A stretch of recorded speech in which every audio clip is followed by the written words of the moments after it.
नमस्कार.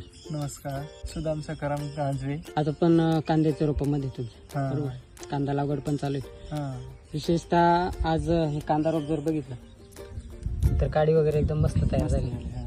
कलर वगैरे एकदम छान आहे, गाठ वगैरे चांगली बनली. तर विशेषतः या रोपासाठी काय काय टाकलं सर? आम्ही कृषी अमृत दाणेदार टाकेल. मिक्स दाणेदार मध्ये शक्ती सम्राट मिळाला. हा मस्त आहे, एकदम भारी रोप.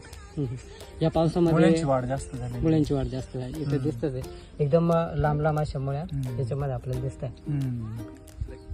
रोप एक क्वालिटी नंबर. एक क्वालिटी नंबर 1. विशेषतः लागवडीला पण एकदम सोपं झालं. मस्त. किती वर्षापासून वापरताय तुम्ही? आम्ही चार एक वर्ष झाली असेल तसं वापरतोय. आज इकडे आपण बघतोय का रोप जे उपटताय तर एकदम सहजरित्या ते कुठं मुळी तुटाचा विषय नाहीये. नाही इकडे दाखवा. हा हा हे असं धरतंय एकत्र एकसारखं अख्खं उपटलं. हा.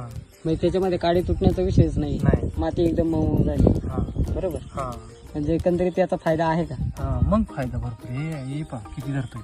हा जसंच तसं उपटतं. बरोबर. एकदम छान पद्धती. इतकं म्हणजे मऊ माती, रोपाची क्वालिटी एक नंबर, मुळ्यांची वाढ भरपूर आहे. बरोबर. खत भारी वापरलं पाहिजे. चांगली मातीची सुपीकता वाढवते. बरोबर. त्याचीच गरज आहे शेतकऱ्यांना. नक्कीच. ओके, धन्यवाद.